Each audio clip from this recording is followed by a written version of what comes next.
Hello everybody and welcome to The Hobbit Chapter 2 summary. This one is going to be called Roasted Mutton. Now, last Wednesday we finished off with Bilbo waking up to an empty house and a sizable mess, which he has to clean himself. This week with Chapter 2, we start out with our Hobbit eating a pretty nice breakfast after cleaning up and everything. And just starts his day with a normal Hobbit life and stuff.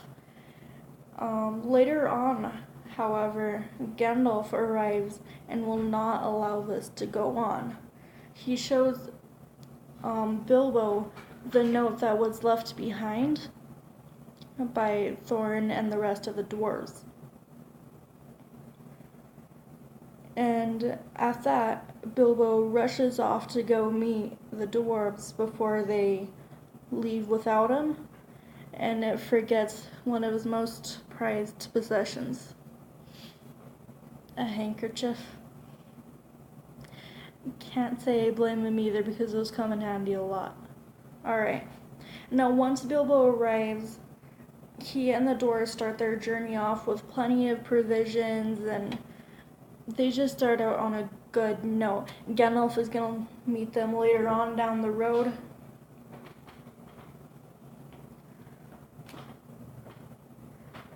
And their journey it starts out nice, pleasant.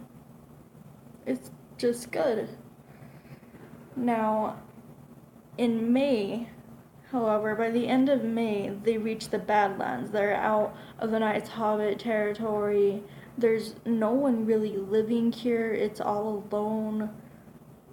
And on top of that, it's a monsoon season. So they're going and they're getting rained on, and it's just not a very happy day for them right now.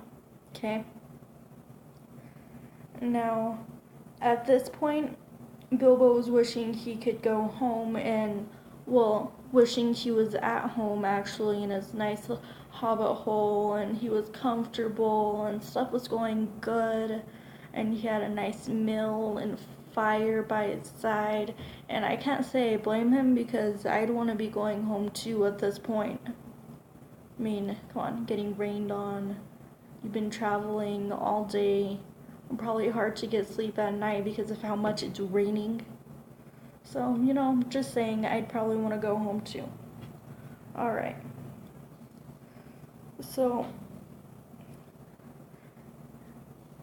at that, Gandalf disappears, and one of the horses that had some of the provisions runs off, so now they're left with a little bit of food, and they need more food at this point. They only have a little bit left because their horse ran off with it. Now, once they settle down for the night, they notice a fire in the distance, and they send their burglar or their hobbit to go and inspect that and see what it is and try to find out what everything is and if it's safe. Now, when he gets there, he finds 3 trolls and practices a little bit of burglary and tries to pickpocket one of the trolls, and this troll's name is actually William.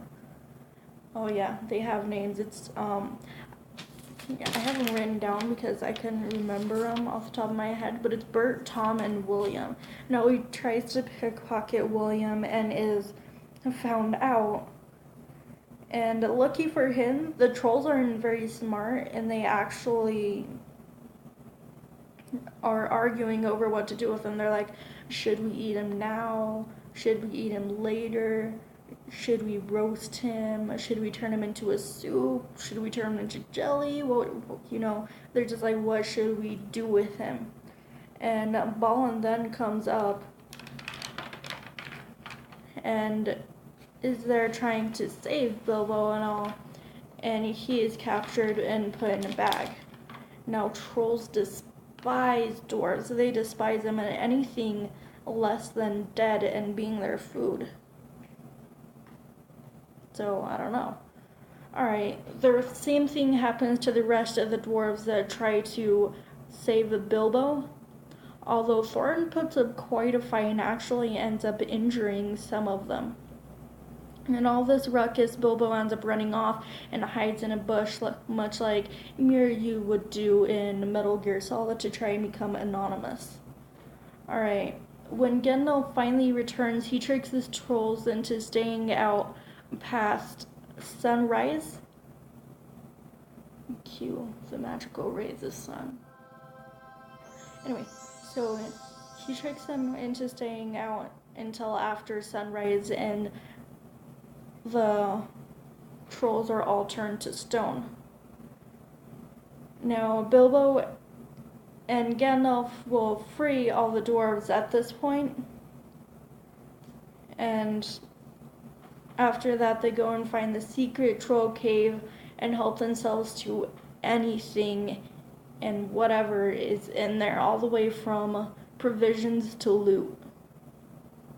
And I mean, they really did find gold, and they actually went and buried it in case they could go and get it at a later time. Now, they get some sleep, and in the afternoon when they wake up, they load their horses up, they start setting out on their journey once again, and everything's going pretty good.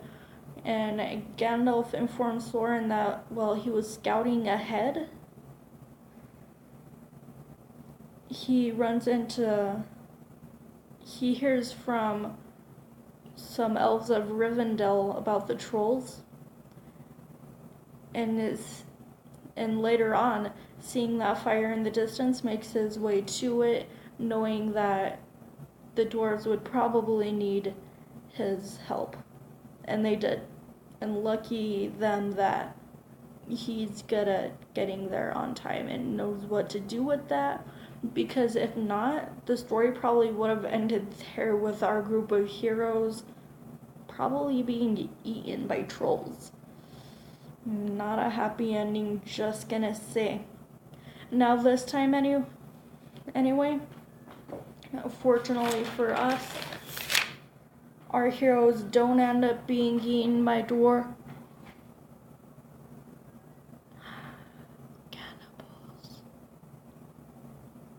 Anyway, our heroes don't end up being eaten by trolls, and they do make it on, or else obviously The Hobbit wouldn't be a very happy story.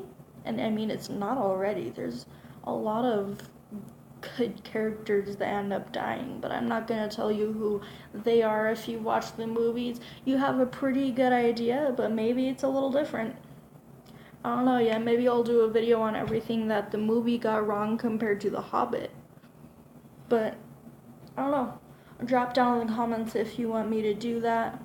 Also, drop down in the comments whether you want me to start doing this twice a week instead of once a week, because I feel like we need to start getting this pumped out a little bit faster, and we could do this a little bit faster rather than doing a chapter a week. So let me know what you think about that one. Like the video if you haven't already. Subscribe and make sure to press the bell, that way you guys are notified whenever I upload a video. And I'll see you guys in the next one. Hope you guys are having a wonderful, wonderful day, and bye-bye.